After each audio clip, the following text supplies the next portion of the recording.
El 27 de febrero del 2010 estaba viajando de Estados Unidos a Chile con mi familia y cuando ya estábamos a la altura de Perú, muy cerca de Chile, el avión se dio vuelta y retornó a los Estados Unidos.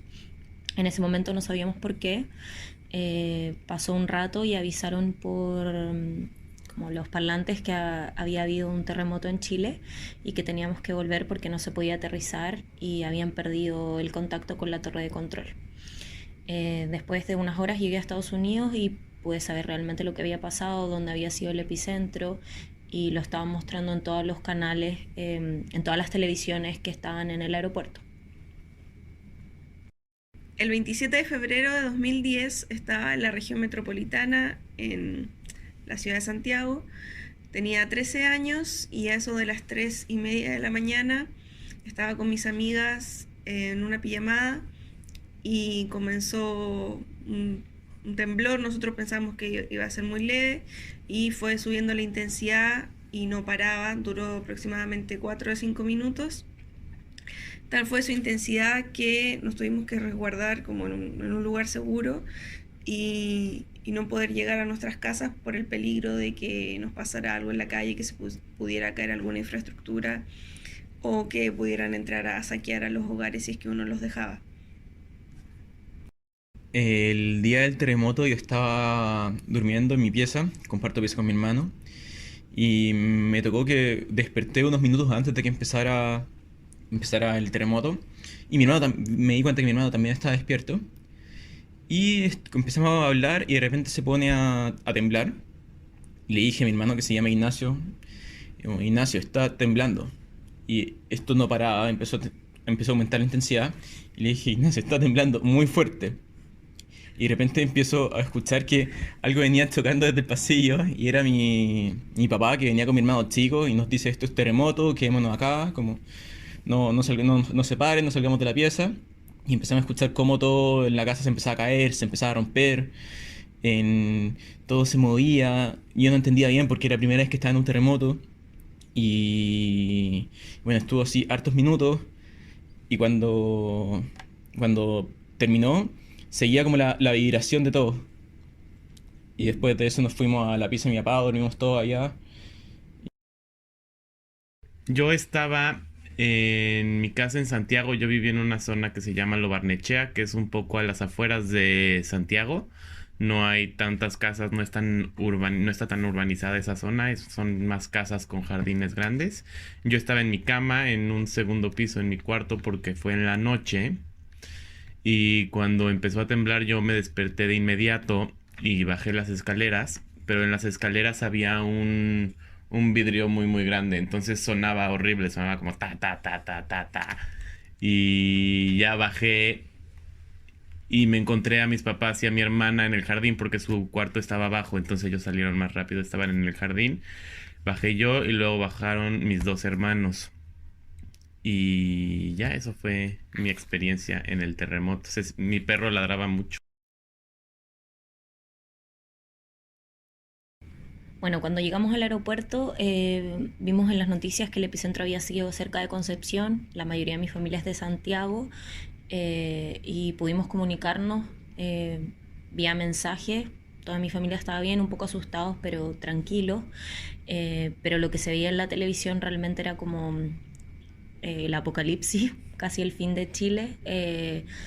Eso me generó mucha incertidumbre, un poco de miedo, no saber cómo iba a estar al regresar a Chile, pero al menos tenía la tranquilidad de que mis familiares estaban bien. El terremoto fue un sábado, yo pude recién volver a Chile el jueves porque habilitaron el aeropuerto. Cuando volví vi la ciudad, bueno, yo vivo en Santiago y aterricé en Santiago y no era tan terrible como me imaginaba según las noticias. En mi casa habían algunas grietas, pero nada muy grande. Eh, Obviamente después de eso se generó una conciencia, más que los terremotos que yo creo que sí había cierta costumbre en Chile y casi todas las construcciones son antisísmicas, se generó una conciencia respecto de los maremotos, de los tsunamis, que no existía y que fue realmente la razón por la que murió más gente.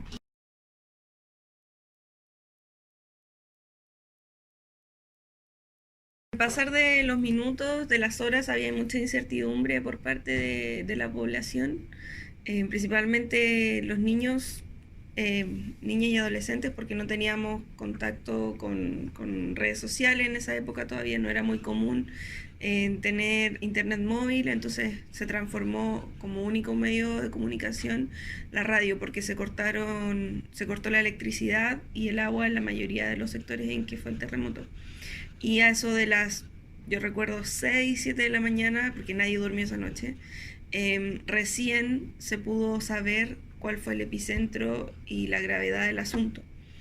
Y no se tenía mucha costumbre por el tema de los tsunamis, no había como mucho conocimiento colectivo del tema, no había pasado tanto. Y sale este comunicado de la UNEMI y empieza a circular por internet y por los medios de comunicación de que no había riesgo de tsunami porque no recuerdo si había una diferencia entre 4 milímetros y 4 metros en que iba a subir la ola, y creo que ellos dieron mal la cifra. Y la presidenta de esa época, que es Michelle Bachelet, dio esta información, entonces el mundo que estaba en las zonas costeras se quedó relativamente tranquilo y no fue a las zonas de seguridad.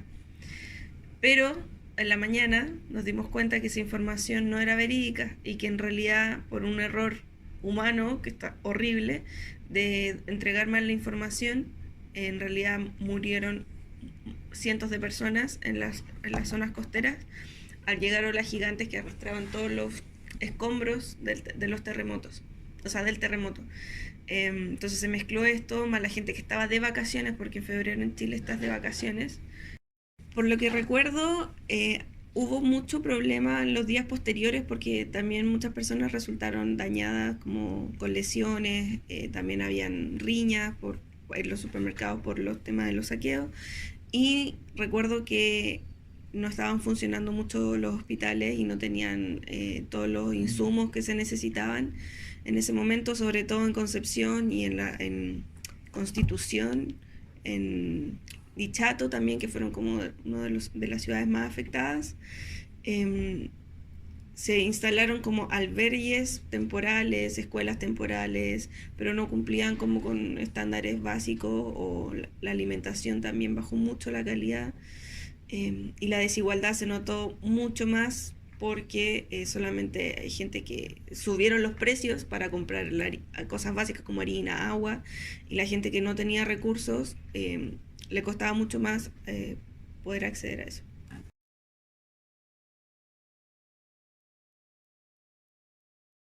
Bueno, después del terremoto, bueno, para empezar, todo el sistema de telefonía colapsó porque todos estaban tratando de llamar a sus familiares, entonces era imposible contactarse.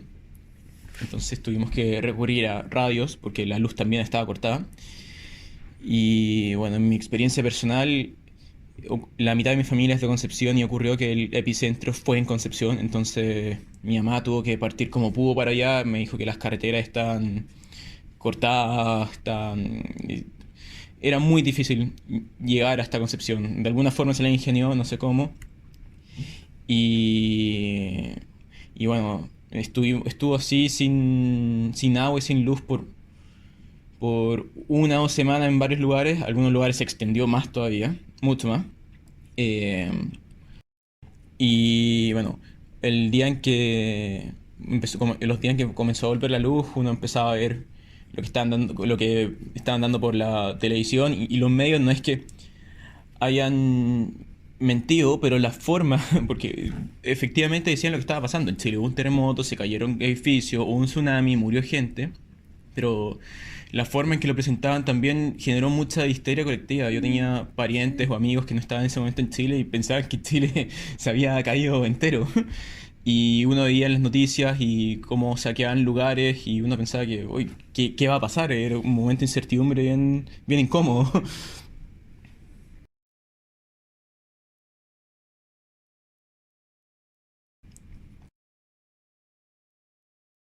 Bueno, los días después, pues primero que todo no había electricidad, no había energía en la zona donde yo vivía, entonces no teníamos ni televisión, ni teléfono, ni ninguna manera de comunicarnos más que con la radio del coche. Entonces nos metíamos al coche a escuchar las noticias y ahí es como nos íbamos enterando de lo que estaba pasando.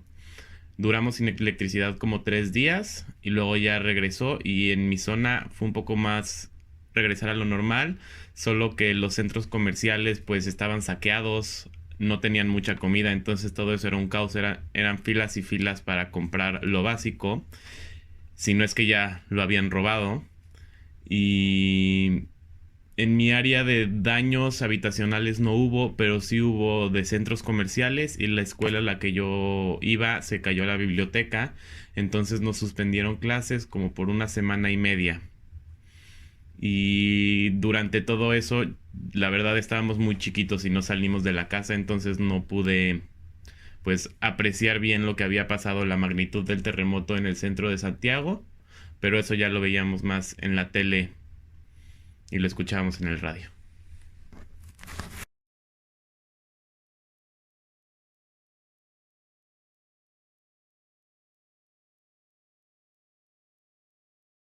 Ahora ya hay mayor conciencia de cómo enfrentar una situación que involucre un tsunami o un maremoto. Y además, ya a 10 años, la mayoría de los lugares que se vieron más afectados han logrado alcanzar un nivel de reconstrucción importante, y se ha apoyado a las personas, a las familias que fueron más afectadas. Con los años posteriores en Chile se empezó a ver una mentalidad más de preparación por parte del Estado y de la misma población en base a desastres naturales, principalmente terremotos y tsunamis. Entonces la gente ya estaba mucho más preparada, con mochilas de emergencia, sabían cuáles eran las vías de evacuación en las playas, la gente ya no esperaba los informes del Estado para poder evacuar un sitio, sino que simplemente si temblaba, no importaba cuánto fuera la magnitud ni nada, si estabas en la costa te ibas a los cerros.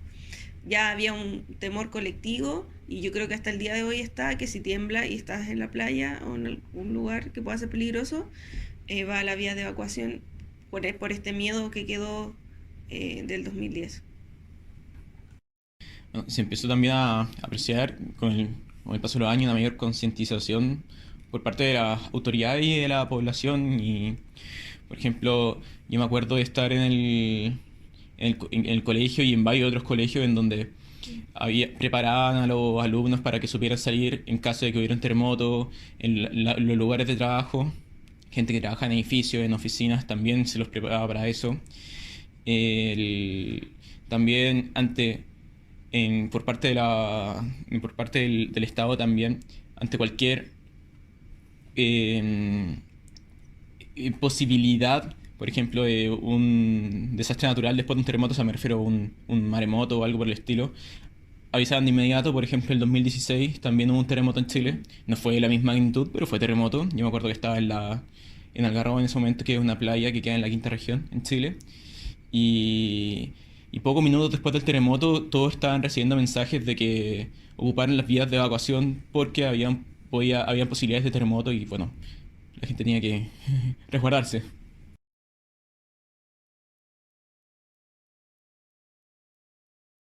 Yo soy mexicano y bueno, después del terremoto seguí viviendo en Chile aproximadamente año y medio. Sí, como un año y medio. Y cuando yo me fui, pues en la zona donde yo vivía, que al final del día eran comercios, todo estaba ya en la normalidad, todo estaba perfecto. Estaban muchos esfuerzos de reconstrucción en la zona centro de la ciudad, pero más en las ciudades del sur de Chile. Estaban en reconstrucción, pero eso yo ya no lo vi, sino a mí me tocó ver que Santiago se recuperó relativamente rápido en comparación a mis otras experiencias, que han sido el terremoto de la Ciudad de México del 2017